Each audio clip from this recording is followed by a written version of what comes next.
I'm Dr. Boyce Watkins from Your Black World and the Black Business School. And it is awesome to get a chance to hang out with you guys.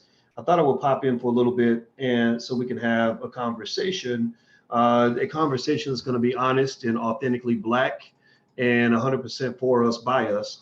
And so I'm talking to a few of my friends on the drboycetv.com channel. And I see Bren is in here. Bren is in here already. How you doing, Bren? How things on the West Coast, girl? You're in my heart, my thoughts and prayers with the whole death of Nipsey Hussle thing. I know a lot of people are feeling some kind of way about that. I'm a believer that when somebody passes, that's an opportunity for you to celebrate their life. I am literally probably either the most interesting person or the most annoying person at a funeral, because I'm a believer that you can actually take a funeral and make it into a positive thing. I like to elevate the energy. So when my uncle, 4 months ago, my Uncle Charles was, it was his wedding anniversary, his 40th wedding anniversary, I believe. And he was on his way home to his wife. He called his wife, and it was also his mother's birthday, my grandmother. And so he calls her and he says, I'm on my way home. I'll be home in an hour. And in that hour, he did not make it home. He hit some black ice and he slipped and died. And that night, like right on the spot, you know. So it was one of those surreal text messages I got the next morning from my dad. You know, I've told you guys about my dad. My dad is one of those just straight no chaser type of dudes. And he said, you know, he texted me, my brother, and my sister, and he said, your Uncle Charles got killed in a car accident last night. And I just, it was sort of stunning. You know how you just look at something and you're like, what? You know, you're like, wait, huh? You know, and you know, and I remember kind of saying to myself, though, you know, at the funeral, I remember saying, like, I'm not going to let this be like a sad occasion. So I went up there and I gave a speech at my Uncle Charles's funeral. And I didn't know if it was going to work. I didn't know if anybody's going to like what I had to say. But I wrote a poem. I actually wrote a poem that rhymed. Back in my previous life when I was a little kid, like every other black boy, I wanted to be a rapper. A young black male who wants to be a rapper. That's really original, right? And I used to write really good poems. I actually got second place in a poetry contest in my junior year in high school, believe it or not. So I wrote a little poem about my Uncle Charles, and it was designed to be funny, and it worked. Everybody laughed, and they all stood up and were clapping. I was like, whew, I'm glad they didn't think I was an asshole for trying to make people laugh. But I really believe that funerals are a time to celebrate. That's a time to really talk about how special somebody was for you. You know, I'm gonna tell y'all like this straight up. If something ever happens to me, and I'm not stupid, I know my own mortality. I don't think I'm gonna live forever. But if something ever happens to me and y'all come to my funeral, I want y'all to celebrate. And if you really want to show respect for me, take everything that I'm teaching you, everything that we talk about, and apply that shit. Apply it. That's how you keep a person alive. You apply what they believed in. You don't let that die just because we all want to spend our time just mourning and not actually moving forward. We got to move forward. Everybody has an expiration date, whether you're talking about Nipsey Hussle, Boyce Watkins, John Doe, Jane Doe, Bren. Everybody's got an expiration date. So make sure your expiration date is a date to celebrate. So the expiration date is the date to celebrate. So keep that in mind as you think about how you want to go out. You know, we all gonna go out. Just don't go out like a sucker. You know, don't go out with no life insurance. Don't go out with, you know, with a messed up situation. Don't go out where people are talking shit about you at your funeral because your kids can't even afford to bury you. You know, go out like a G. Go out, you know, solid. Go out with people saying good things about you. Go out with people saying how much you did for them. You know, go out with people saying, you know, how much you inspired them and you love them and all this other stuff. Like that's how you want to go out. So I know I'm going out. I ain't scared to go out. I just want to make sure when I go out the right way. Okay. So that's my 2 cents on that. That's my thoughts. So I saw Bren's name and that made me think about Nipsey Hussle. So that's how weird I am. I just go on these streams of consciousness. Y'all, you know how I do.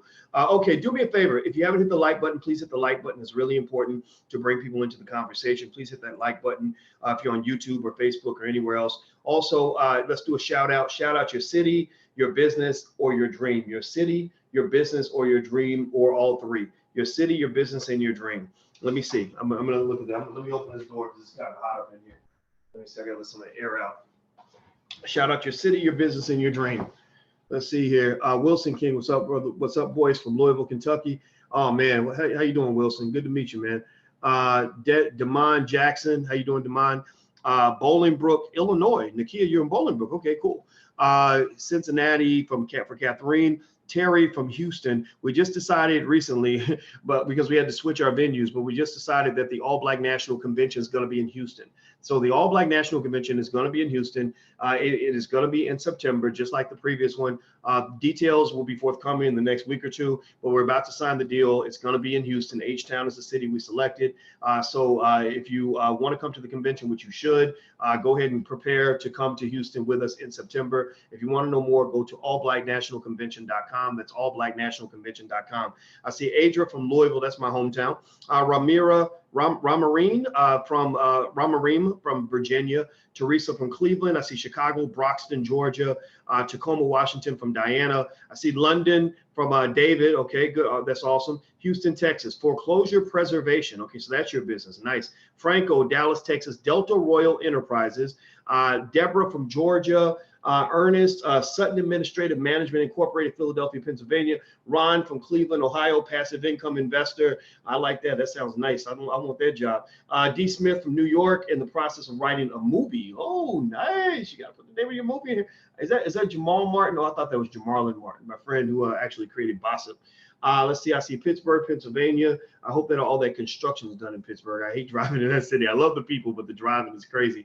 Veronica from Mississippi. Let's see, Tara from Rochester. Okay, good. So the reason I asked you to state your dreams is because you got to state your dreams out loud, because that's going to commit your subconscious mind to pushing you in the direction to fulfill that dream. So that's why we do the shout out. All right. So welcome to the Tribe of Intelligent Black People. Today, what I wanted to talk about was something that was on my heart and on my mind, and it has to do with a man named Bill Cosby. And Bill Cosby, hey babe. Just so you know, the people here can see you. So I just want to make sure you know, just so you're not in shock. I don't like to shock her when the camera's like pointing, because she doesn't know there's a camera pointing that direction. Okay, yeah, just don't walk down here naked and nothing like that. I have to go bust some heads. Don't be looking at my woman. If she ever walks by without all her clothes on, you better shut your damn eyes. Shut both of them damn eyes. Anyway, okay. So Bill Cosby was on my mind. And the reason Cosby was on my mind today was because I was thinking about the wealth implications of what Cosby's going through, right? Cosby is, as you can imagine, he's kind of going through this really interesting experience that can only be described as kind of a little bit of a lynching. And it's not a lynching because Cosby's innocent. I don't think Cosby's innocent. I'm going to tell you that right now. The reason Cosby's going through a lynching is because there is no proof.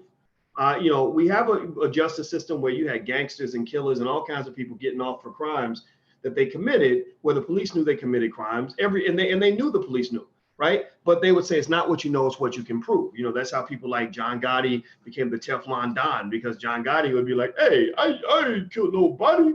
And they would be like, yeah, we know you killed somebody. He'd be like, haha, wink, wink. But they let him go because they didn't want to violate the American justice system. But as you know, in America, white people have this disease, this white supremacist disease, called we want to lynch a nigga-itis. And basically this disease that they've inherited from their ancestors, we want to lynch a nigga-itis.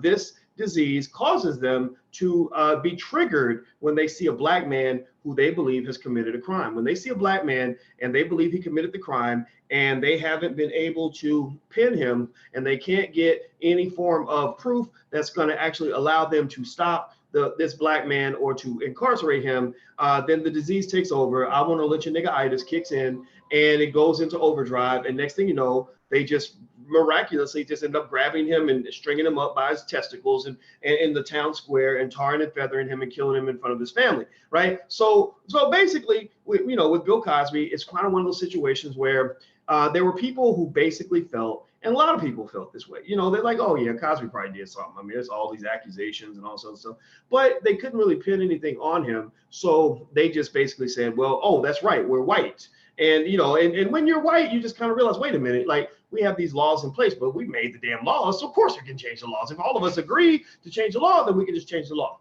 It's kind of like, as an entrepreneur, I remember there was one day where I was like, I got up out of bed and I rolled out of bed and I didn't feel like getting up. And I was like, man, I gotta get started by 8 o'clock. And then it hit me. I was like, wait a minute. I'm the boss. I run the company. I ain't got to do shit. I don't have to do anything. I don't have to be there at 8 o'clock. So you know what I did? I went and I got back into bed. I text everybody who was supposed to be at the meeting, because I know the meeting does not start until I arrive, because I'm the boss. And I said, there is no meeting today. And it was like me waking up, kind of realizing, like, wait a minute, I have this power. I can reshape reality in this mug if I really want to. All the rules that I might enforce on the people that work for me, I don't actually have to follow those rules. And so I just bent the rules in my own favor because I wanted to go back to sleep. Well, that's kind of like white people. Like, that's what white people do, right? They kind of just wake up one day and they want to do something. They're like, okay, my I want to lynch a nigga-itis is kicking in, and I have this just dying urge, like a vampire has an urge to like bite your neck. They're like, we want to lynch this black man. We want him to burn and die in front of everybody, and we really need to put him in his place. And then these little things called laws and freedoms and civil liberties gets in the way, and then they wake up and they're like, wait a minute, I'm white. We don't have to actually follow these laws. These are for everybody else. This is our get out of jail free card when we do horrible shit to other people. But we're not going to let black people use this against us. My God, what kind of world would that be? So then they just all get together and they say, oh, well, let's just go change the rules and go achieve our goal and get what we want.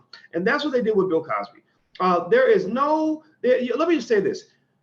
There was a great article written by the Black Press. I think it was Black Press USA, where they basically went down the list of all the civil liberties attorneys around the world, all the experts on civil rights and human rights and every other kind of rights, who are all deeply concerned about the Bill Cosby case. They're all deeply concerned. And they're not concerned because they believe Cosby is a good guy. They're concerned because they're thinking, wait a minute, you broke all the rules to incarcerate him. You can't do that. It might seem like it's the right thing to do, but typically the road to hell is paved with good intentions. Most of the time when liberties are violated, it's because somebody thought they were doing the right thing, and then it turns into the wrong thing when you keep doing it long enough. So with Bill Cosby, that's kind of what we got. That's kind of what it is. It is what it is. Now he's in prison. Old man, ain't gonna rape nobody. His penis probably don't even work, but he's still locked up because that makes white people feel better. If they did a poll, I want you to answer this question for me. I'm going to do just kind of an ad hoc poll right now, and I want to ask you, do you think Bill Cosby should be in prison right now? Yes or no? Yes or no? I'm gonna shut this door because that noise is too loud. So yes or no? Everybody vote. Tell me, do you think Bill Cosby? Do you think the world is a safer place with Bill Cosby in prison right now? Like, is that a good investment of your taxpayer dollars to put 80-something-year-old Bill Cosby in prison? I see a lot of no's. I haven't seen a yes yet. I'm looking for a yes. Somebody give me a yes. If you write a yes, put it in capital letters because I need to be able to see it because I'm gonna miss it because all the no's will be drowning out the yeses. Yeah. No. Kelly, Mildred, Kawan. I see hell no from just okay. So I haven't seen a yes yet. I ain't seen it yet. Now, mind you, this is a special place. The people that tend to come here are black, and they also tend to be smart. So maybe if we have some dumbass black people in here, then there might be a couple of yeses in here. Or maybe if we had some white folks in here, then that I want to lynch a nigga-itis would kick in, and they would be like, absolutely yes, he should be in prison, right? But it's kind of it's one of those things, right, where you kind of Dual says 2 yes. Are there 2 yeses? Okay, I didn't see the yeses, but here we go. Okay, you know what? I Bower Hill. I'm not going to dog you, and just me. I'm not dogging you for saying yes at all. This is a place also for free expression, and I never want anybody to attack anybody for their point of view. As long as you're thinking for yourself, then you're good with me. It doesn't matter if you agree or disagree with me. Marlo says yes. Okay, maybe the yeses are coming out the closet. It's like when I gave a speech and I said, how many of you voted for Donald Trump? And nobody raised their hand. Not one person raised their hand. And then one lady said, some people did, but they're afraid to admit it. And I said, yeah, that's probably what was going on because there's 50 million people that put him in office. They live somewhere. They exist somewhere. They're not magical ghost people, right? So the point is that with Cosby, I think that there's an argument to be made, at least within the black community, that it doesn't even make any sense to incarcerate him now. The past is gone. There's no way, locking up an old man is only going to cost a lot of money. It's not going to fix whatever he's accused of doing. And most importantly, this is the most important part, you have no proof. right? You have no proof. And if you look at all the white people who've done horrible things to black people, where it was proven 30 years later that they lied, or Emmett Till, the lady that lied on Emmett Till and got his face smashed in and got the little kid murdered, she admitted later, oh, I just made it up. It was a lie. She was doing a Jussie Smollett or whatever. And people were just like, oh, well, yeah, but she's too old. We're not going to go prosecute her. She's just too old. It's the statute of limitations and blah, blah, right? They pull all these rules out their ass to protect their interests. And when it comes to your interests, they will only pull rules out of their ass if it helps them to make sure that they get to lynch you in an appropriate fashion. So anyway, with that being said, with Cosby, he's in the middle of the Me Too thing. The Me Too movement is interesting because it's getting out of control. It's getting to the point where even Democrats,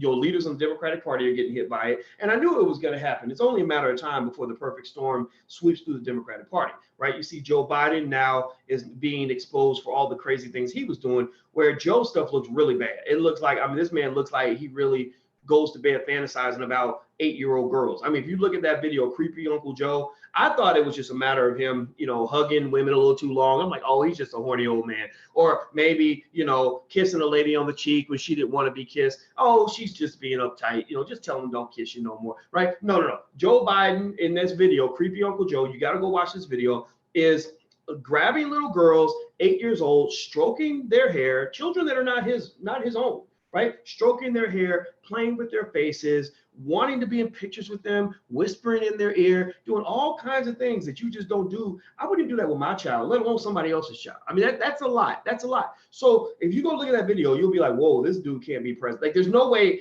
I'm going to say it right now. I'll put it out there right now. Just like I told you guys a year and a half ago that LeBron was not going to the championship again this year. I don't think he's ever going to get back. Unless the Lakers. I said that. I said LeBron's making a mistake going to LA. The Lakers are going to suck. He's not going anywhere, and he didn't. Right. So the same thing is true now. I'm making the same prediction with Joe Biden right now. Mark my word. Write it down. Write it down. Rodney and Chester Grundy. I knew them from UK. I love those guys. Joe Biden will not. Joe Biden will not be president of the United States. Joe Biden will not be president of the United States. Joe Biden has no shot at being president because that Creepy Uncle Joe video, along with everything else, makes him look worse than Donald Trump. You can't stand up against Donald Trump and say anything about him being a womanizer when people got video on repeat of you stroking the faces of little girls and running your fingers through their hair and sniffing their hair and whispering in their ear and cupping their boob and all this other stuff. Like, you're not going to be president. Like, so the Democratic Party is being hit by the same thunderstorm that took out Bill Cosby, and where it's going to hit a pinnacle, I believe, is at some point it's going to hit Bill Clinton and it may hit Barack Obama.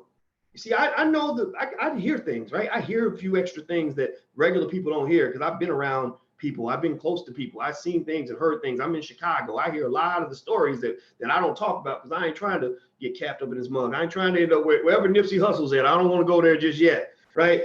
So I'm just going to tell y'all, I think that there's a reason that Barack Obama is now saying, whoa, well, we should be careful because we don't want to pursue purity. And he's kind of subtly defending Joe Biden without making it appear that he's defending Joe Biden. But what he's doing is he's trying to stop this tornado that was created within the Democratic Party that's eventually going to hit him.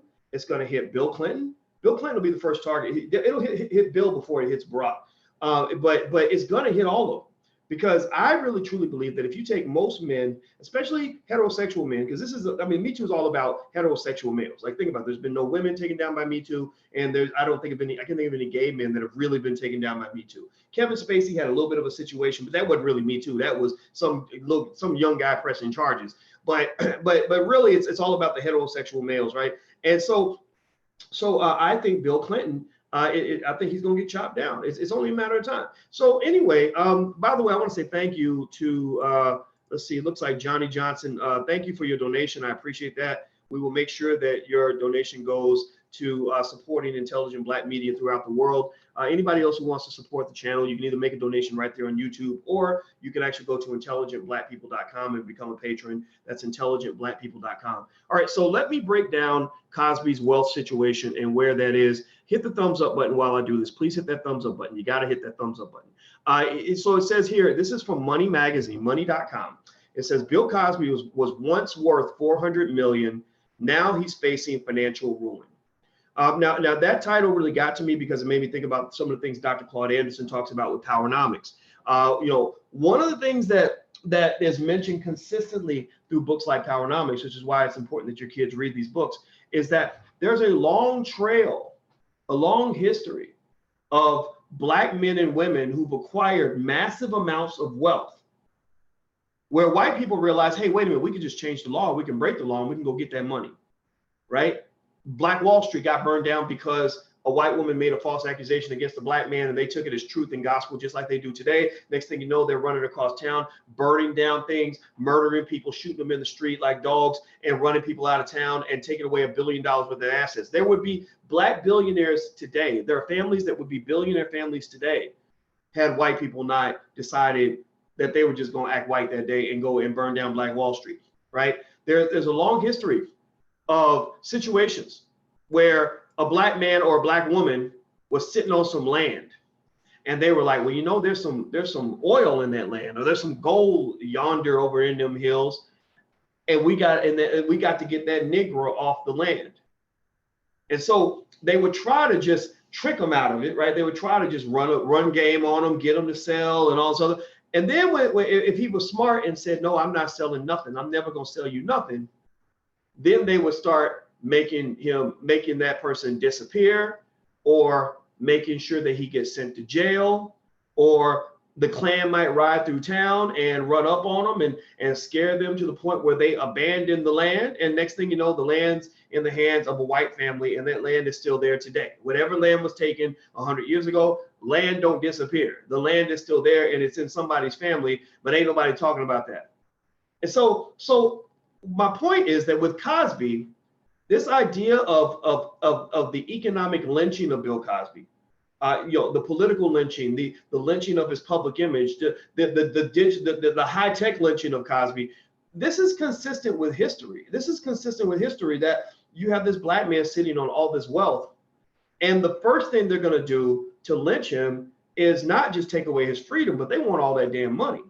You know, all those women lining up with Gloria Allred, again, because white women's words are gold. That's how Albert Wilson in Kansas, look up freealbertwilson.com. Albert Wilson, freealbertwilson.com. That's his website. Albert Wilson, young Black man right now, just got 12 years in prison for kissing a white girl. They know that they didn't have sex. They didn't have sex. His saliva was on her chest area. That's it. His saliva on her chest. There was no evidence that he even had sex with her. He was alone with her for 5 minutes, and he's going to prison for 12 years. Why? Well, because when a white woman talks, people just listen and they just assume that must be a fact. So with Cosby, it's, you saw basically this trail of white women's tears, just like you have the trail of tears for the Native Americans, you got the trail of tears for white women. This trail of tears all lining up behind Gloria Allred saying, I want 10 million. Bill Cosby, he raped me too, right? And they're not asking no questions. You got drug addicts who need more crack. Oh yeah, he raped me too. You got people that were professional prostitutes. Oh, he raped me too. You got people that were getting high with Cosby, having sex with him, best buddies with him, using the hell out of him, milking him like a cow for decades, who are now like, oh yeah. But by the way, he raped me in 1974. I thought about getting in line. I was gonna get in line. I was like, well, shoot, maybe we need some diversity up in this mix. Maybe I can get in there and get me about 5 million. Yeah. Cosby came to my place, and I went to his house to talk about Jell-O pudding and the Cosby Show, and next thing I know, I woke up and my butt was hurting, and I don't know why, and I believe that he raped me, right? Like it was like that. It was to the point where anybody could come in there and make the accusation and just sign up in the lawsuit and go get this money. Well, back in the day, remember that what did they do when they would lynch a Black man? They would cut his balls off, right? Or they cut his penis off and put it in his mouth or something like that. Well, nowadays, the equivalent of cutting off a Black man's balls is taking all of his wealth. because Cosby has some big economic balls. You know, and so there's nothing that really reaffirms white supremacy more than to take the biggest, baddest buck on the plantation, the biggest, baddest black man, most respected, dad of the decade, most beloved TV father of all time, and literally chop his testicles off in public, take every penny that you can get. They went after the money before they even went after the justice. They weren't even really looking for the justice. The justice was like, yeah, if we can lock him up, that's fine. But notice even Andrea Constand, the lady that he's in prison for allegedly touching her boob now, she got her 3.4 million before she ended up going after the criminal charges. So basically with Cosby, it's kind of this weird inevitability that Cosby's going to walk away from this situation broke. And it's almost like he's like this big bear, and they're all just sort of feasting off this bear. They're just saying, we're going to live off of this dude. We're going to take everything from him. And so to that extent, which is really unfortunate, by the way, Cosby, as brilliant as he was, as intelligent as he was, he's really not much different from like some athlete, some college athlete who goes to the NBA, makes $100 million, and these accountants and managers and lawyers and financial advisors are all eating away at his wealth while he's looking the other way, right? Except with Cosby, he's not looking the other way. He's watching them do this, and there's nothing he can do because they've rendered him pretty powerless.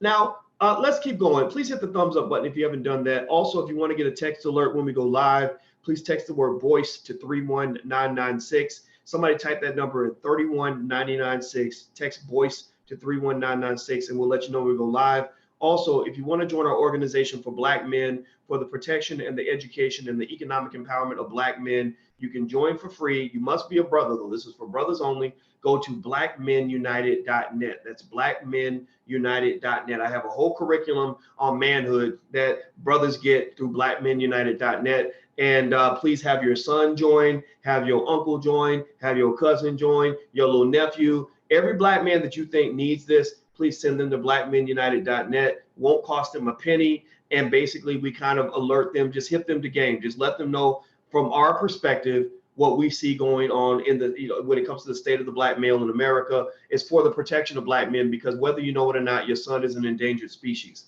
So let's keep going. So in this money.com article, it says Bill Cosby's storied career has slowly been whittling away after dozens of women came forward with allegations of sexual assault against him.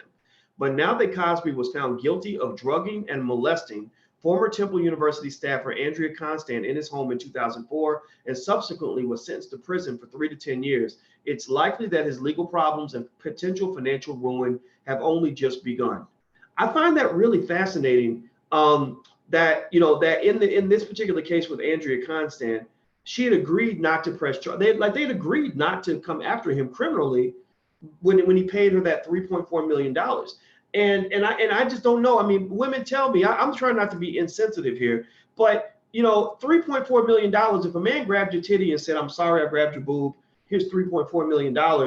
Do you think that might lead you maybe think like you're kind of even? Like, I'm not saying that it's okay. It's never okay to grab somebody's titty, but what's a titty grab worth? I don't know. If someone said, I'll give you $200,000 to grab your boob, would you say sure, or would you say no? My boobs are priceless, and anyone who touches my boobs must pay at least $100 million. Like what would you say? I'm not saying it's okay. I'm just saying that it sounds like he paid his price. And the thing about the criminal justice system, or the justice system in general, is there's this idea of this concept called paying your debt to society, right? And so when you pay your debt to society, that theoretically means that you've paid and you're even, right? Like if you owe me money and I say, okay, you paid your debt to Boyce Watkins, that means I can't come back later and say, no, you didn't pay your damn debt, motherfucker. You ain't paid me. Pay me, right? And you might be like, but no, Boyce, you told me that the amount that I needed to pay you was $3.5 million. And now you're telling me that's not enough, right? So I think that that's really interesting. And I want to ask you this question. This is going to really challenge your perception. If you're a feminist or something, or like extreme feminist, you're not going to really get this because the brainwashing has been so deep. But I'm going to ask you a logical question that will probably get on your nerves or piss you off. What if it had been the other way around? What if it had been the other way around? Now remember, because Cosby is not, in this particular case, for what he's in prison now, he's not in prison for rape, right? He's in prison for molesting her. That means feeling her up, right? Well, allegedly, again, no proof. Now that's the number one issue at hand, right? That there's no proof. But he's in prison for molesting her, right? Okay, so let me ask you this. What if she had done that to him? What if she was like, I really want to touch a black man's dick. Like I really want, that big, brown, black, delicious, blankety blank. Like I really just want to know what it feels like. And what if she had drugged him? Because we know Cardi B, thank God, thank you, Cardi B. If you're watching, thank you, Cardi, for confessing the fact that there are women who can be predators too, right? Because for the longest time, somehow the Me Too movement wanted you to believe that women can never be predators against men. Well, Cardi B kind of helped debunk that myth, right? So women do use date rape, drugs, and all that. So what if she had drugged him and touched his penis while he was sleeping, right? And then let's say that he found out, he woke up and he's groggy and he's like, wait, somebody done touched my penis. I don't know how I'm gonna know this, but I feel like my penis was touched, right? Again, like how do you really prove or know if somebody touched you while I'm not saying it didn't happen. I'm just saying, how do you know? Well, and then what if he said, I want her to go to prison, and in fact, she should be in prison for a long time. And then he said, I want her to also give me $3.5 million because you touched my balls, you got to pay. How would that sound? Tell me, how would that sound? Would that sound reasonable to you?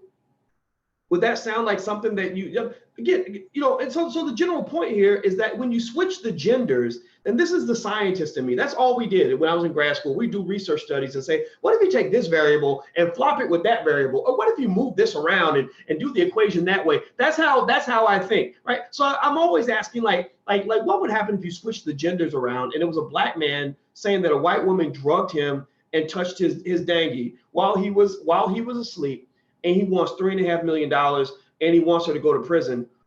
And then he says, I demand she goes to prison because I'm traumatized irreparably by the fact that she touched my penis.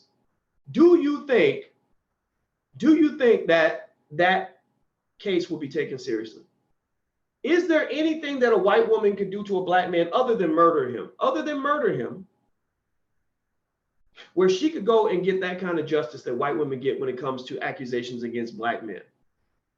Is there anything I can tell you that a white woman did to me, including steal my money, that would make you think it was okay for me to want her to go to prison for the rest of her life? That is what you would call, using mathematical terminology, that's what you would call an asymmetry. And asymmetry is pretty much an imbalance. It's something that doesn't make a lot of sense, because on one side you've got this, and then on the other side you've got that. So on this side you've got massive rights that white women have. Like a white woman could ruin, if you're a black man in here, raise your hand. Crip Zoe, you look like a brother. Nene's not a brother. There's Christina, Mark Anthony looks like a brother, right? So think about this. If you go out into the world and simply do something like, I don't know, have sex, human beings do it all the time. There are probably, 800, there are probably 8,247,942 people who are fucking right now as we're speaking. Like people have sex every day. That's how we reproduce, right? So if you're out in the world doing something like having sex, and somebody decides, a white woman decides she wants to just tell a story on you. She wants to just make something up, or she's mentally ill and just remembers things that didn't happen. She could ruin your life. She could take you away from your family. She could put you in prison and get you raped about 1,000 times while you're in prison. She could take away all your money. But can you do that to her? What could I do to a white woman? Anything I could do. What could I do legally to a white woman that would cause her to lose all her freedom, be taken away from her family, be sent to the gulag to be raped over and over and over again, and destroy her entirely? What can I do? Tell me what I could do. What could I say where they would just believe me? There's nothing. There's absolutely nothing. So the point is that that right there sort of should point to you and show you that we know America is not a colorblind society. It's not a gender blind society.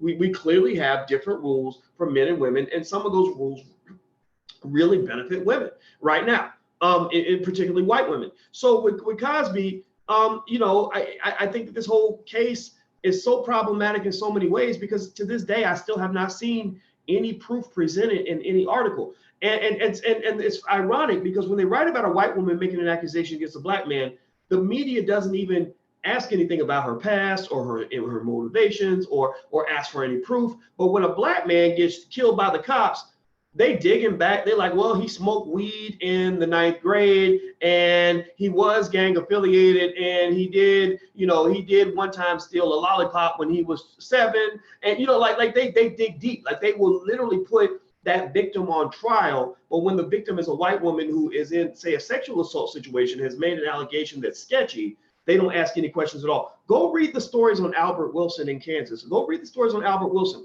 If you read all the press stories on Albert Wilson, you'll notice one common factor. They're all very simplistic. Not one of the white media outlets is questioning what was the evidence. All they said is, he raped her, he definitely did this, he definitely did that, because after the conviction, that which becomes an allegation becomes fact. Right. So they literally stated as fact that Albert Wilson raped her. They don't ask, like, well, he was only with her alone for 5 minutes and he took a text from his homeboy during those 5 minutes. How could you rape? How could that have happened in 5 minutes? Oh, and there's no DNA evidence that he was even anywhere near her vagina, or that he'd even, penetrated her orally or anything. So how did that, like, what's going on? This doesn't add up. Right. They don't ask those questions. All they say is, black man rapes white man, gets 12 years in prison. They don't mention the race, but they have the big mug shot of him up there in the picture to make him the scariest black man ever. It doesn't matter if he, had a pet cat and walked old ladies across the street, or volunteered at the local food shelter.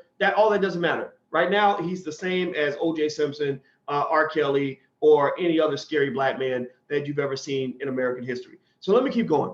Please hit the thumbs up button. Please hit the thumbs up button. And also, don't forget, this podcast is on iTunes. So download it on iTunes or SoundCloud if you want to listen to it in your car or on your cell phone. Okay, so during his 80s heyday, Cosby was the highest paid entertainer and known as America's dad for his role on The Cosby Show. Decades later, Cosby's net worth was still estimated to be $400 million. Cosby, now 80, could see his fortune reduced to next to nothing following the April verdict, where he was found guilty of 3 counts of aggravated indecent assault. He left court after posting $1 million bond. So they talked about the case. So this article, I think, was written right before the conviction. I'm not sure. But it said Cosby currently faces at least 3 civil lawsuits, including 2 that accuse him of sexual assault. In one lawsuit, a woman named Judy Huth says that in 1974, when she was only 14, Cosby gave her alcohol and molested her at the Playboy Mansion. So they mention all that, and nobody really stops and asks, like, the questions that everybody's thinking, like, why was there a 14-year-old at the Playboy Mansion? The Playboy Mansion, is that where people use drugs and have sex? How did he even know what her age is if he assumed that you must be over 18 if you're hanging out at the Playboy Mansion? And where's the proof? Like, I mean, again, these are not asshole questions that I'm asking. These are just logical questions. Like what happened? Like, wait a minute. So you keep going. So it says Cosby gave her alcohol and molested her at the Playboy Mansion. A model named Chloe Goings made similar claims in another lawsuit, alleging Cosby drugged and assaulted her at the Playboy Mansion in 2008. So again, I'm not saying that people are lying, but when you make an accusation, the burden of proof is on you. The burden of proof is on the person that's making the accusation. It's not on the person that's being accused, except for when the accused is a black man. When the accused is a black man, he got to give you an alibi for everywhere he was, every moment of his entire life for the last 25 years.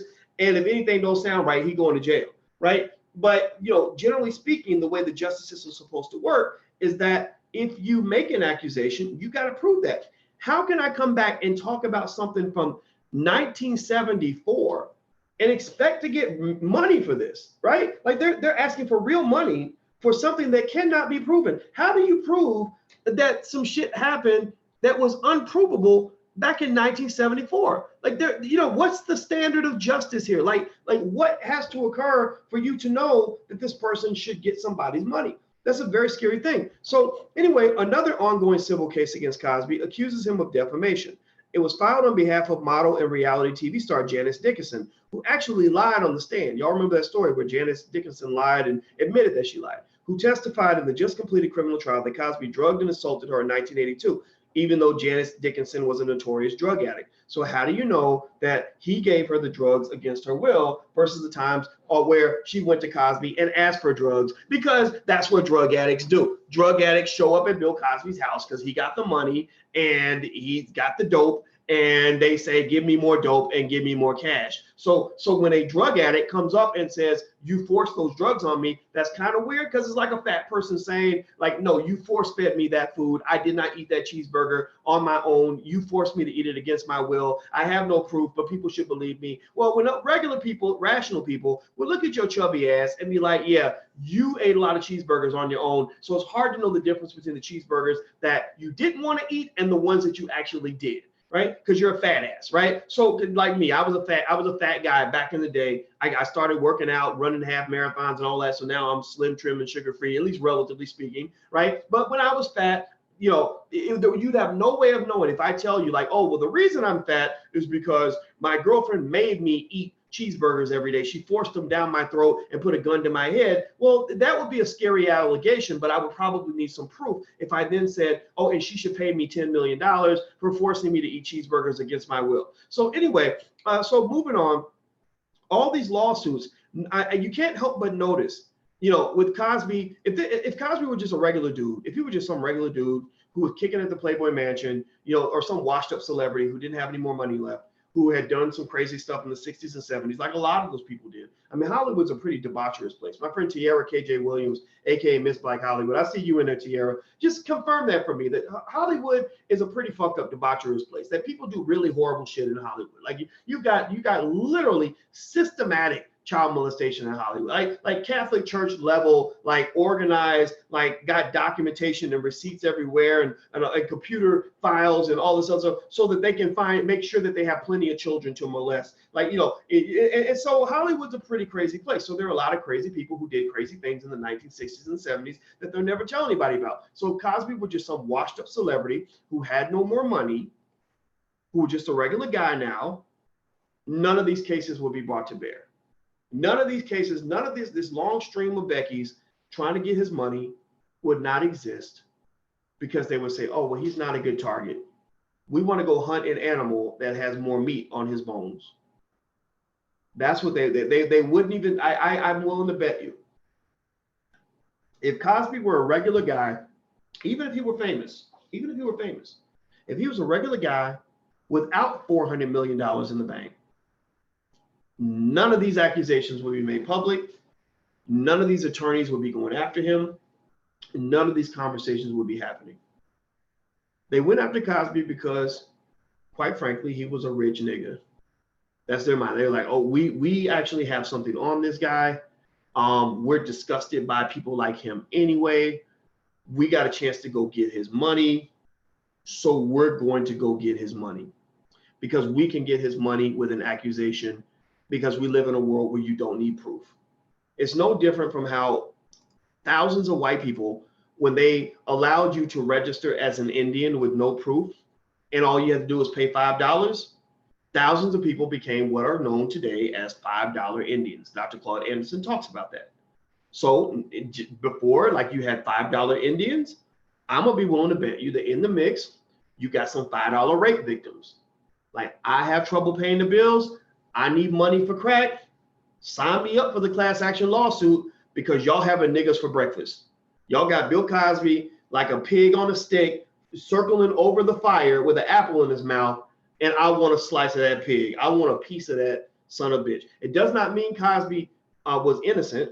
I don't think he was innocent. I think that, but I think what's fascinating is Cosby had a lot of close friends that were hanging with him at the Playboy Mansion. People like Bill Clinton. And so the racism sort of pops up its ugly head when you wonder, like, Why is it that when we talk about Cosby, y'all can hear us very clearly, and or you hear your side, you hear what you want to hear when it comes to Cosby or an R. Kelly or anybody else. But when we talk about Bill Clinton, y'all act blind, deaf, and dumb. Like y'all don't hear nothing when we talk about Bill Clinton. When we bring that name up, it's like, what? We can't hear. We don't speak Negro. We don't hear what you're saying. You need to speak louder, right? But when it's Cosby, it's like you're all over it. That's really fascinating when the white morality police get really diligent when it comes to black people. Like, we have to stop this. We must go get the predators. All the predators must be eliminated. But then when you point out one of them and you're like, well, he's a predator too. They're like, oh, sorry, we're busy that day. We don't know we didn't hear about it. You need proof. I mean, my God, you can't convict a man without proof, right? So it's kind of funny. The standard is very interesting. So here's what happened with Cosby's money and how he became worth so much. In 1985, People magazine reported that Cosby was earning $1.1 million a year for his hit TV show, The Cosby Show, plus millions more for stand-up performances in Las Vegas and serving as a spokesman for brands like Coca-Cola and Jell-O. 30 years ago, Forbes crowned Cosby as the world's highest paid entertainer after he earned a total of $84 million in 1986 and 87. So I don't know if that's a total or per year. Either way, that's a hell of a lot of money. That's a lot of money back then. And that was back when he and his wife, Camille, gave $20 million to Spelman College. And so what's fascinating to me is that you can't find a black celebrity nowadays who will give you even 1/10 of that. Like, HBCUs need money bad. And all these celebrities, what am I talking about? Oh, I'm so sad about Nipsey Hussle. Oh, we lost a good one for the community, for the culture. Oh. But the HBCU show up and they say, well, you can help educate some black people. They're like, oh, wait, you're asking me to actually put my money where my mouth is? No, I can't do that. I can't do that, right? And so none of these celebrities, nobody today even comes close to what Bill and Camille did. The $20 million that they gave to Spelman, I believe it was 1988, the $20 million that Bill and Camille gave to Spelman is equivalent to about $40 million today, or a little bit more, to give or take a couple of million. You tell me, yes or no? Yes or no? Is there any celebrity you can name who has given anything close to $40 million to any historically black college or university? We got a whole lot more celebrities now than we had back then. We have a lot of woke people around here talking about how woke they are, tweeting all day. They'll tweet up a storm about Black Power now, won't they? They love talking about. Tell me, yes or no? Yeah, answer me, damn it. Yes or no? Can you name any celebrities anywhere, any black celebrities, white celebrities? Shit, throw white people in the mix. Throw everybody in. Asians, any celebrity on the planet who gave anywhere close to $40 million to an HBCU. They said Jay-Z gave $15 million to Nipsey's kids. That ain't the same as giving to an HBCU. That's Nipsey's kids. God bless Nipsey's kids. I'm stunned that they need the money. I would assume Nipsey left them something. Nipsey was worth about $4.5 million. So I would assume Nipsey, I mean, no speculation, no nothing, but I'm hopeful Nipsey has some good life insurance. I mean, bro, you're running through South Central with a $20,000 chain on. I'm assuming that there's a life insurance policy somewhere in his life. But again, I'm not even gonna speculate on that because I don't even want to make it sound like I might be possibly dissing Nipsey Hussle, because I'm not. I have mad respect for Nipsey, but I would expect that his children don't need the $15 million that Jay-Z allegedly gave him. That didn't even make any sense. I would rather see Jay-Z. If he can give $15 million to a dude's kids, then why not give $15 million to one of these struggling HBCUs? Why not go find some school that's really, really on the brink of financial disaster, go in there, write a damn check, and educate, 20,000 black youth, or 50,000 or 100,000 over the next 2 or 3 decades. Seriously. Dr. Dre, you saw what Dr. Dre gave all that money to USC. That was probably one of the dumbest gifts I've ever seen. I'm not calling him dumb. I hate being mean like that. That's why I get in trouble, because I just say what's on my mind and just chalk it up to some sort of Tourette syndrome or something. But it bothers me that Dr. Dre gave all that damn money to USC. And it bothers me that people thought I was the weirdo because I called that shit out. Like people thought something was wrong with, oh, you're being too mean. You're being too. that's stupid. Like that's crazy to me. So anyway, let me keep going. Thank you, Mike and Mikhail, for the donation. I appreciate that. Think about all the stupid ass shit that I see sometimes in the Black community. Literally starts making my head hurt. So I'm going to refocus so that I don't get distracted by the ridiculousness, because y'all know I can talk about this all day. I love my people, but man, we backwards. We got a lot of work to do. So Cosby made 84 million in 86 and 87. I'm reading from Money Magazine or Money.com. He beat out all the other performers like Sylvester Stallone, Bruce Springsteen, etc. He even beat out Lee Iacocca, who ran Chrysler back in the day, who made 21 million. Check this out. This is deep. This tells you how much money Cosby was bringing in at a time where Black celebrities weren't bringing in nothing like this. In 1988, syndication rights for the reruns of The Cosby Show sold for a record high of $4 million per half-hour episode. So each half-hour episode was worth $4 million a pop. And they did a lot of episodes. I'm going to Google that real quick. Do me a favor, hit the thumbs up button while I Google this real quick. Let me see, how many episodes of The Cosby Show are there? Here we go. Autocomplete. Thanks, Auto. 201 episodes. So 201 episodes, $4 million a piece. That's $804 million. Check it out. Now here in this article, they actually say that they sold them for $500 million. So I guess maybe they gave them a discount, like a bulk sale or something. Like you buy the first 100, you get the second 100 half price. I don't know, but they sold it for $500 million, right? Cosby got 1/3 of that money. Why? Well, because Bill Cosby might have been a pervert, but he was also a boss. Bill Cosby is a man that made some serious mistakes, some of which might be too horrifying to even dignify. And I'm not going to do that. But you must at the same time admit that Cosby was very economically intelligent. He was known for this. Because people, there are people that run through that same kind of money who walked away with almost nothing. The New Edition story. Y'all saw that, where those poor little kids walked away with a check for $1.87 after doing a world tour and selling millions of albums. Or what's another example? R. Kelly. R. Kelly. I don't know how many millions of albums he sold, but from what I understand, R. Kelly's having financial trouble. So let me see, how many albums has R. Kelly sold? R. Kelly has sold, let me see here. There's nothing in here that tells how many. He's released 17 studio albums. That much I know. And I don't want to go through. I'll dig it up and I'll come back to you guys with. Maybe one of you can Google search it and put the information in, because I'm not gonna waste your time looking for this. But we know that he's been singing for a long time, right? He's been singing since obviously since Aaliyah was in middle school or elementary school or something. So it's a long time, right? And so the point is that Cosby, was very economically intelligent. That does not make him a good person all the way around.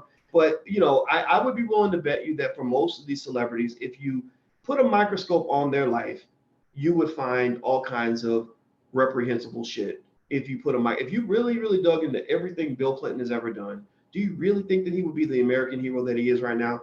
If you really put a microscope on everything Barack Obama has done, do you think that he would still be one of America's most admired men? I don't think so. I mean, there are crazy stories about who he was connected to and people that got killed and crazy things that happened and drug use and all of that. Like you mean to tell me that you can't go through a man like that who's met that many people and had that many experiences and not find something that will make them look bad? So it doesn't justify anything, but what it does say is that there is something to the argument when people say you can separate the person from their art. You can look at what Cosby did in a vacuum and say, look, he might have done these other things over here, and if they have proof, they should go get him. But they have no proof, so they have no right to lock him up according to American jurisprudence, right? But we know that the Cosby Show was ahead of its time. We know that the imagery on these shows, Cosby Show in a Different World, was unprecedented to the point where there's nothing like that on TV to this day, right? We know that the man was economically intelligent. We know that he valued education. We know that he loved his community in his own way. He was the only celebrity out here really trying to fight with Black folks and get them to educate themselves, right? So to some extent, Cosby did a lot of what Nipsey Hussle gets credit for. He just did it on a different scale. He was doing it on a $500 million scale as opposed to, on a different level. So he deserves some credit for that. But anyway, so as Cosby's building up all this wealth, they said in 2017, they said the Cosby Show reruns had generated $1.5 billion over the past 20 years. So even though they paid $500 million for those reruns, it was still a bargain. It was still a bargain because it generated $1.5 billion over 20 years. Now the TV show has been dropped by all networks, and a planned Netflix special and concert tour featuring Cosby have both been canceled, virtually cutting off all of Cosby's income streams. So if you don't think, so this really goes back to concepts in books like this, books like Powernomics. One of the fundamental principles of Powernomics is that economics is about warfare. It is a type of warfare. And so for Black people, when you don't understand economics, or you don't protect your economics, or you can't see the whole playing field of economics, then ultimately what you're doing is you're walking into a battlefield and you're not prepared for battle at all, because you don't even know where the battlefield lies. You don't even know that you're in a war, right? And so understand, one of the steps in wealth creation is not just to find it, make a plan to go get it, execute that plan, and accumulate it. The next step is you got to protect it. So in Cosby's case, the wealth wasn't protected. I think that Cosby's irresponsible decision making is going to cost him. I think Cosby is a reflection. He's an early reflection of kind of what we've always known for a long time, that is very dangerous when Black people are operating extensively in white spaces.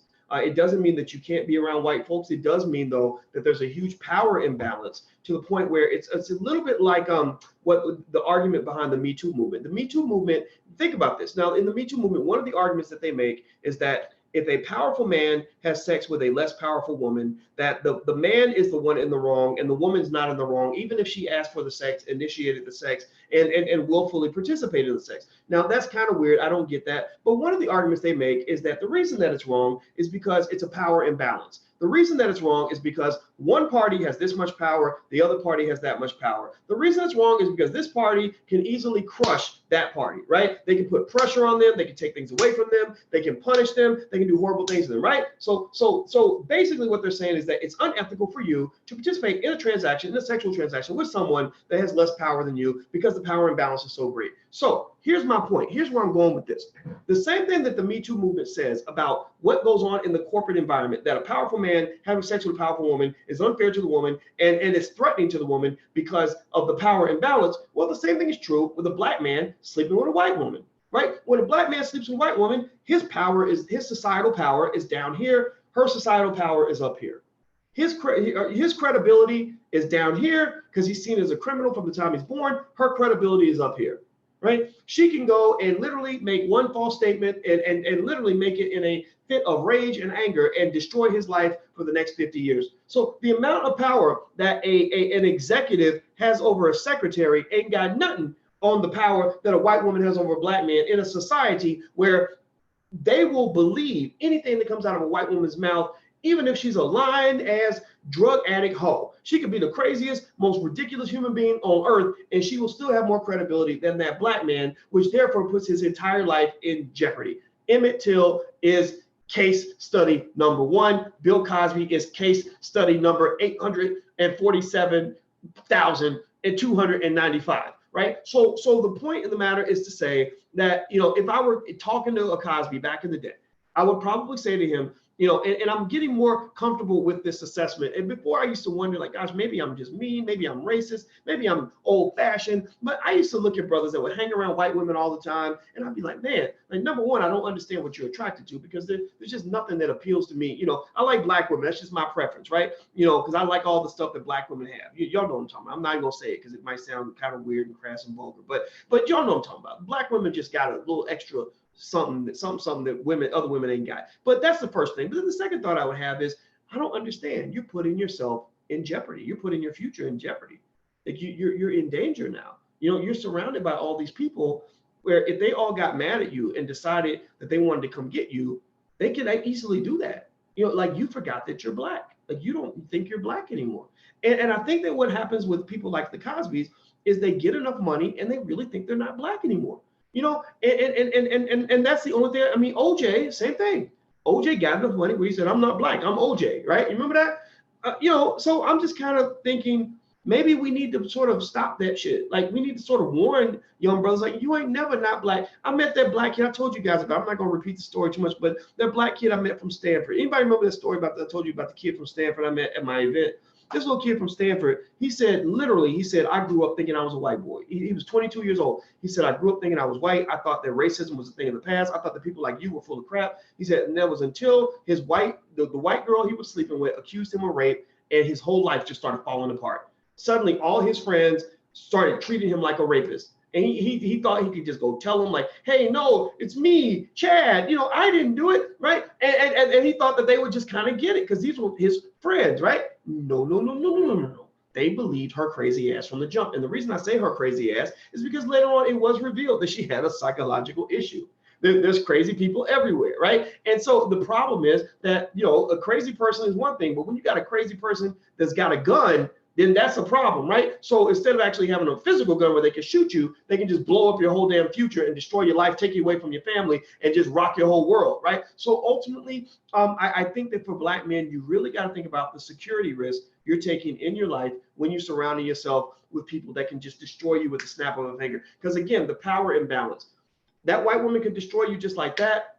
You could never do that to her. It wouldn't matter how mad you got. You could never go to the police and just be like, officer, arrest her because she drugged me and she touched my penis while I was sleeping. She should go to prison for the next 30 years. But don't let your black ass get accused of that. Your black ass get accused of drugging and touching somebody's titty. You done, son. It's over for you. I mean, you might not get 80 years in prison, although that's a possibility. But when you first of all, you go to prison, it's going to mess you up anyway. I mean, prison is a horrible place. But then second of all, you're going to be registered as a sex offender, like for a very long time. And people don't want to do business with sex offenders. They don't want to hire registered sex offenders. They don't want to be around. They don't want to live in the same neighborhood as a registered sex offender. You become a pariah for life. You're stuck. Doesn't mean you can't find a way around it. Doesn't mean you can't figure out, ways around the system, but it's much, much harder in that space. So anyway, by the way, I wanted to say thank you to Jerome Hunt. Thank you for your donation. I appreciate it, brother. And we are going to use any funds that are donated to the podcast. We're going to use that to spread intelligent black media throughout the world. We spend a lot of money really pushing our message of black economic empowerment and also black intelligence throughout the globe.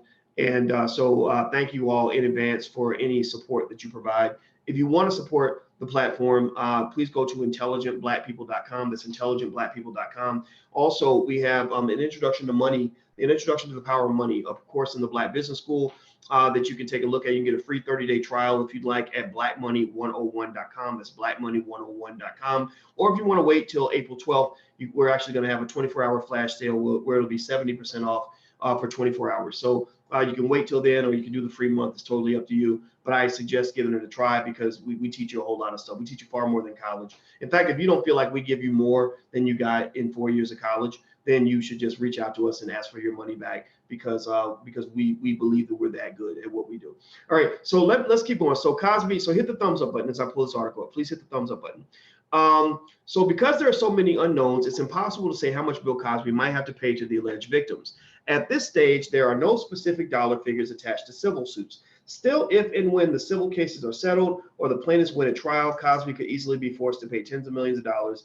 And now he did settle some of the suits. You guys heard about that, where the suits were settled, and he's claiming that the insurance company paid it out and he didn't. Well, that might say, I'm not sure what Cosby's financial situation is, but it sounds to me like he was intelligent enough to get insurance against lawsuits. And that's kind of what you have to do when you start getting money, because people will sue you. They'll break a fingernail on your front porch and sue you for $20 million or whatever. Like because I can't use my fingernail, I've lost $20 million in potential income. The judicial system's full of crap, and that's kind of what happens.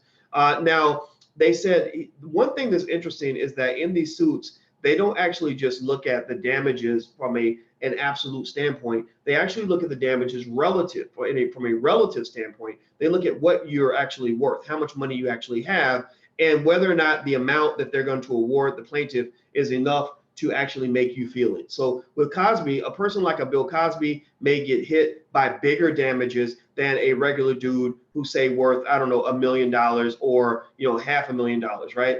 Because they they literally would be thinking, well, wait a minute, Cosby, he's worth $400 million, so we're going to really give him a big number that's going to make him feel it. And the thing is with the lawyers is that the lawyers know this. Lawyers, we know, some of them are wonderful people that pursue justice, under all circumstances, and some of them are just greedy bastards who just want to milk the biggest cow. And so what happens to Cosby and people like him, this is why you got to be cautious if you ever build wealth. All of you in here, most of you, I assume, are wealth builders. If you build wealth, you got to be careful, because a lot of times people will file lawsuits based on who has the biggest pocket. So two people could do the same thing. Two people could both, I don't know, grab a woman's booty, right? Let's say two guys do something horrible, something egregious, and they both say, I'm gonna grab the left cheek, you grab the right cheek, right? And so they both do this joint cheek grab, and they both grab the lady's booty, and the lady goes and says, I'm gonna sue. Well, if one guy is worth, $100 million and the other guy is flat broke, well, they're probably not going to sue the guy who's flat broke. They're going to sue the guy who's worth $100 million, right? And then maybe they'll sue the restaurant where the booty grab happened, because they'll somehow make the argument that the restaurant is responsible for the fact that booties were being grabbed inside their establishment. So the legal system is kind of funny that way. And I think that for Black men and Black women and Black families who accumulate wealth, I'm really starting to process this on a deeper level. And I really believe that massive wealth protection strategies should be put in place. If you ever get to the point where you have some money, that means using trusts, that means using LLCs, that means, moving assets, and, diversifying assets, things like that. Because I have come to the conclusion that when you get a lot of money, somebody's going to come get it, especially if you ride a little bit wild, like it appears Bill Cosby might have been doing, right? If Bill Cosby really did, even if he only drugged and raped one person, which that's one person too many. We know this, right? And that puts everything in jeopardy. And I think that's the thing that probably disappoints me the most with Cosby, even though I can give him props for the great things he did. And I will always do that. I ain't never gonna stop watching the Cosby Show just because of these allegations. I'm just not as stupid. I think it's dumb to try to, they only want to kill. Think about this. The only people they really cancel are the Black people. Think about this. I mean, there's no white people. Can you tell me yes or no, please, yes or no. Tell me one wrong. Can you think of any white person who's been completely canceled, like taken off the radio, taken off TV, etc., like reruns canceled, books taken off the shelves because of something they did in their private life? Tell me one white person. Give me a white person. I need a white person. If you don't have one, just say no. Say no, I do not. Roseanne, I don't think they canceled Roseanne. I don't think now the show. I don't know what they're doing with the reruns. I guess with the reruns, she's not on there, but were they really running the reruns in heavy syndication before? Like, I don't know if it was in the Cosby Show level, but okay, Roseanne might be a good example though. It wasn't like some Me Too stuff, like it was some racism stuff. And really, truth be told, I wasn't really sure how I felt about the thing that happened with Roseanne either.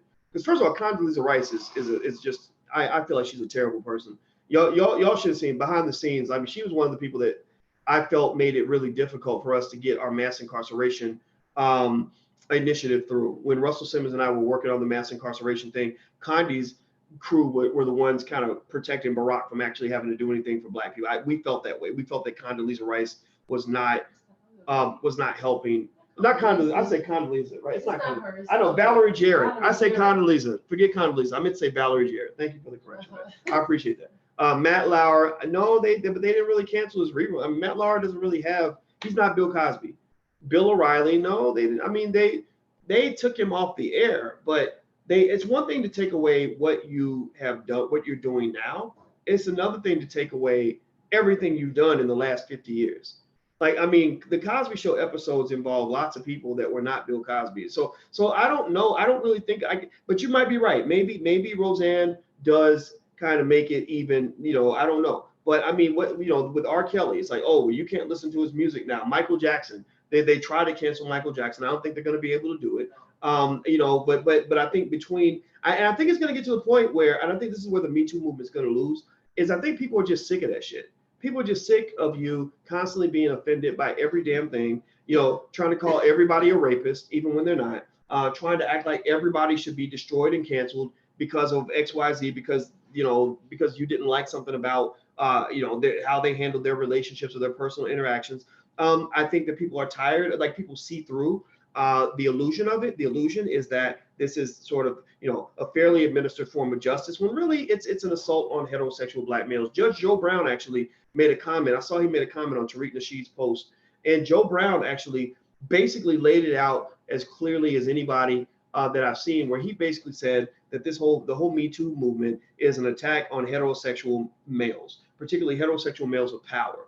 And so, and I think that that's proven. I don't think that there are any, again, you can't point out any women who've been taken down by the Me Too movement. You can't point down any gay people who really, I'm talking about really been taken down by Me Too, like Me Too'd half to death. And you can't tell me that there aren't lesbian women who have done mean things to other lesbians. You can't tell me that there aren't women who have done bad things to the men that they've dated. But that's not the era that we live in, and it is what it is. But I would say also, at the end of the day, for Black men and anybody who has a son in their family, you got to warn them to be extremely careful. Just know, especially on college campuses, Joe Biden and Barack Obama instituted draconian rules with Title IX, where if somebody just says that he made me uncomfortable, they don't have to explain why. They don't have to explain, they don't have to explain, like what happened. I know a professor where that happened to him, where a white woman basically said he makes me uncomfortable, and that was it. Like at that point, there was a year-long investigation into his behavior, and they're surveying all his students, and they're looking for anything. Unfortunately, this guy was pretty squeaky clean, but imagine if he wasn't squeaky clean. If he wasn't squeaky clean, you don't understand. See, the problem with being with accusations is that just the fact that you're being investigated increases it increases by a magnitude of 10 the probability that they're going to find something. If they go through, if they say, oh, we're going to investigate you, so we're going to go through your entire life with a fine-tooth comb. We're going to go through every single possession that you own. We're going to open up your computer, look at every email you've ever written, everything you've ever done. They're going to eventually find something.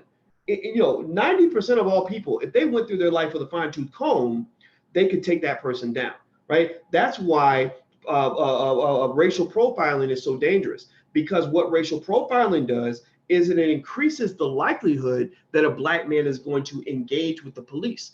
Once you engage with a cop and start having a conversation and he starts checking your shit, then that increases the chances that if you did have something else going on that they should know about, they're going to find it. Whereas white folks will have the same shit going on 10 times worse and walk right past the cop because the cop ain't going to stop them. He doesn't go through white neighborhoods the way he goes through Black neighborhoods. He doesn't go through rich neighborhoods the way he goes through poor neighborhoods. He won't raid a college campus the way he might raid an apartment complex in the hood. So ultimately, that's what that is. So maybe with Me Too and Cosby and the way it impacts Black men is it's almost in a way, when you think about it, can almost be described as a high income type of celebrity-driven sort of racial profiling. That it's not a coincidence that the Black man has become the face of predatory behavior. It's not a coincidence that the first thing they do is go after his money. That's just the equivalent of lynching him and cutting his balls off, because that's your masculinity, right? Bill Cosby was a powerful Black man with lots of money. So basically the butt breaking process involves allowing millions of Black people to have their subconscious minds traumatized. So you're going to like this because I know you're an expert on this. There are millions of Black people having their subconscious mind traumatized by sitting there watching their hero get broken down into a tiny ass little piece of shit, into a prison inmate. The man you looked up to, the man you thought of as America's dad, the man you were so proud of, the man you told your kids about, the man who was going to, public schools and talking to children and giving them inspiration for the future has been broken down and made into a nobody. And that's kind of the white man's way of saying to you, nigga, I'm always in charge. Like, I am your guide. Like, I'm running this shit. Like, you thought you had some power. Let me just remind you that any power that you think you have is an illusion. And what that does is that makes my job a lot harder, because then when I go out and I talk to Black people about how we can empower ourselves and how we can build wealth and how we can educate ourselves and how we can achieve our goals, I have to deal with demoralized people who say, why should we do anything? Why should we even try? I mean, look at what happened to him. He built up all this wealth. He made all these good decisions and they tore him down anyway. Or why should we build another Black Wall Street? I mean, every time we build it up, they just burn it down, right? That is a style of oppression. In fact, in Black Labor, White Wealth, I'm gonna pull this book up because there's actually a chart on this that Dr. Claude Anderson has on ways that they kept Black people in line, ways that they reminded you to know your place. Please hit the thumbs up button while I do this. Please hit the thumbs up button. And also, we have financial flashcards for children. We invented for Black children. If you ever want to go look at those, you can go to financialflashcards.com. That's financialflashcards.com. So let me see if I can find. The person you look up to falls, you fall. Interesting. That's the subconscious. So the subconscious thing, spoken by Dr. Alicia, is that when the person that you look up to falls down, you fall down too. Like, remember, that's how they did butt breaking on the plantation. They would take the biggest, strongest slave and they would beat him down or rape him in front of his sons. So that his sons would then know, you better not buck up, because if you buck up, this is what's going to happen to you. So this is on page 164 in the book, Black Labor, White Wealth. Black Labor by Dr. Claude Anderson. Everybody should own this book. If you don't own it yet, you can get a copy at drboycebooks.com. That's drboycebooks.com. So if the goals were, he has the goals and he has the techniques. So the goals back in slavery were: 1, to teach Blacks to have discipline. The technique was endless, hard, tedious, dirty labor. The second goal was to teach Black people to be inferior to whites. The technique was that they were never to see any Blacks in power. So even in Django Unchained, when they saw your boy Jamie Foxx ride in on a horse, first thing they did, white people were like, what the hell? And the Black people, remember Samuel Jackson's eyes when he saw Jamie Foxx riding up on the horse? And he was mad. He was like, who is that nigga on that damn nag? Right? Like, that's kind of what happens, right? Because he'd never seen a Black man in power, and that's conditioning. Third, the goal was to make sure that they know their place. That's why they created the color line in Jim Crow, a set of rules and regulations that made sure Black people knew their place. They wanted Black people to be backward and childlike. So they like it when you walk around with your pants sagging, walk around speaking like you just got out of second grade, walk around, spending more time thinking about celebrity gossip and Beyonce's new baby, spending more time thinking about that than you spend actually planning and strategizing, because they train you to be backward. They train you to be childlike. They train you to go out and make fun of young Black people who actually want to learn. Like you tell them, oh, you acting white or whatever, right? That's training. So to train Black people to be Black, backward, and childlike, they executed planned ignorance and humiliation. So they made sure you could not read, and they would humiliate you at every turn so that you would feel like a child. You would feel like you were a little child. The next goal was to be fearful of master. The technique they used was physical and psychological deprivation. So they will punish you physically and psychologically to make sure that fear was always there. I mean, this is really, a pimp could write this book too, right? I mean, these are techniques that a pimp might use, because he'd be like, I got to train these hoes. So I got these hoes working and staying on the street corner in mini skirts in 8-degree weather, because I need to train them to work hard and have discipline, right? I need to make sure that they know that they should fear me. That's why if they get out of line, you got to smack them extra hard to make sure that they know who the boss is, right? So this is kind of what a pimp does. So you keep going.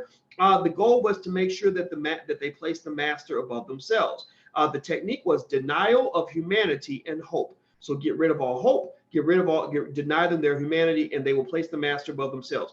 The next goal was to get them to surrender totally. Just surrender. Just don't even fight back. Like, we don't even want to have to suppress you physically and oppress you.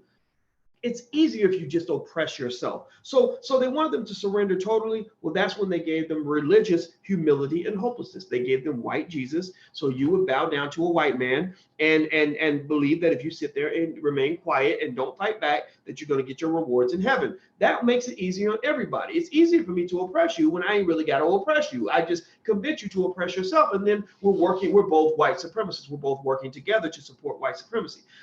What else? To be totally dependent. They would leave them, they wanted them to be totally dependent on white folks, so they would leave them impoverished with a marginal existence. So to this day, that's what they do. They want you dependent upon their systems. And the way they do that is They pretty much convince you that if you're black and you try to be independent, or you try to go out and start businesses, you try to do whatever, you kind of get made fun of.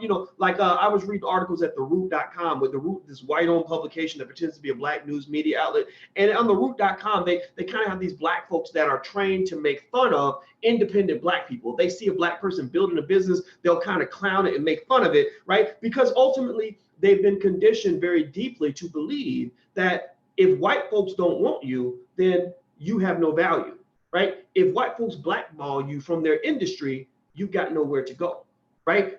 So ultimately, you just keep kind of going on and on down the list, and there's sort of a set of techniques put in place to kind of keep you in your place. And so with Bill Cosby, you can't convince me that this wasn't some sort of subconscious white supremacist move to not just help them to express their anger, their outrage, toward him being this uppity nigga who thought he could escape the grips of justice, but also, this effort to kind of remind you who's really in charge. And then also, they want to get their hands on their money. They want to get their hands on his wealth, and that's what it was. And it's very, very sad, because I believe Bill Cosby could have left a legacy where his great-great-great-grandchildren will be multimillionaires.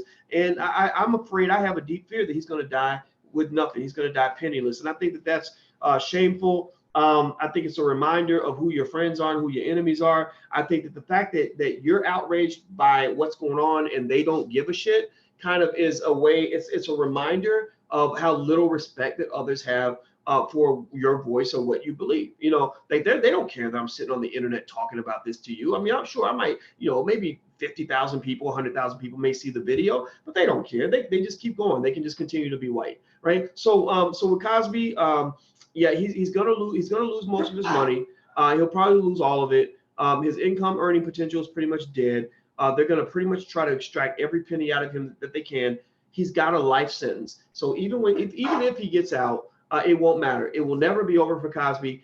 They're gonna do with him what they did with O.J. Simpson. With O.J., when he got out, that was just the beginning. That wasn't the end of anything. There was no innocent until proven guilty. None of that. It was, okay, now you're out. Now we're going to spend the next decade chasing your black ass down. Wherever you go, we'll be looking for you. And we're going to take everything you've got. We're going to destroy every opportunity you might have. And we're going to get your freedom eventually again. Eventually, we're going to get you locked up again. So I think Cosby's pretty much done. So anyway, let me keep going. So I see here, thank you, Black Economics, for the donation. He says, posture corrector, try risk-free for 30 days at tysmith.com/hunch. So are you trying to say something about my posture, man? You know what? You're probably right, because actually I have a little bit of like back discomfort at times because I sit in such a weird way, and I don't know if I have the right posture or not. So I probably need what you got. Walter Beasley, thank you for your gift and your donation. I appreciate that. We will put it to good use. We will make sure that we're educating the masses. And the number one goal, my main agenda, I want to just make sure you guys know this. My agenda is very clear. I want to make Black intelligence as mainstream as hip hop, as mainstream as playing sports, as mainstream as knowing how to twerk or whatever, or doing stupid line dances. Like I want Black economic intelligence to just be something that's a part of our family standard curriculum, because I believe that if Black people just did a couple of basic things in every household, start with your household. Don't worry about the whole Black community. A lot of Black people ain't gonna get it, but just do it in your household. Like I think that if we got 1 million Black households to just do very basic things when it came to wealth and education, I really believe that we can flip this whole game on its head. But it requires us kind of abandoning the old approaches and going with different approaches where you literally are reshaping the path as you go along. And so make sure your children learn about wealth. Make sure they know real estate by the age of 12. I'll say it 1,000 times. I'm going to say it again. Make sure by the age of 12, your child knows how to start a business. Make sure that by the age of 12, your child knows the basics of real estate, or at the very least knows that real estate is one of the keys to wealth. And then also by the age of 12, make sure your child knows something about investing in the stock market. And maybe even you may even want to consider putting them in a program or something like that. The summer's coming up. We've got our program. We've got our Black Business School for Children. Of course, you're welcome to join that, but you don't have to learn it from us. But if you do those things, what's going to happen is your child's going to take a different trajectory, and they're going to need this, not because it's a matter of trying to get rich and drive Bentleys and all that. It's a matter of being safe. It's a matter of being safe and having peace of mind.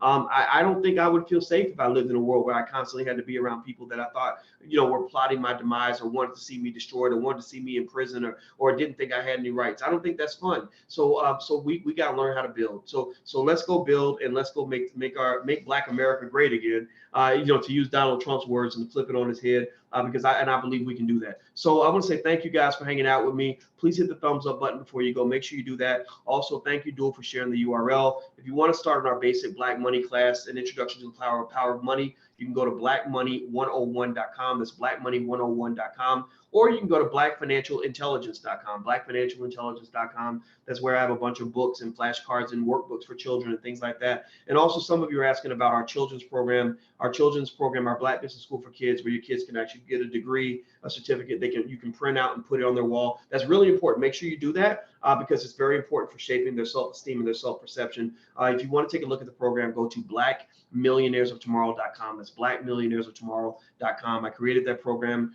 from all the years I've been teaching college students, and this is one of the few out here for kids like our kids, and I designed it only for our kids to solve a specific problem that we have in our specific community. I wasn't thinking about anybody else when I put this together.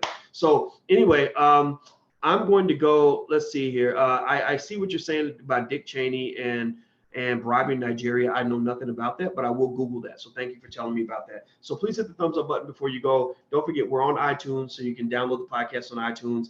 And that's it. That's all I want to share with you guys today. So thank you for putting up with me on another night. And you guys will hear from me again soon. So take care. I'll talk to you soon. Bye-bye.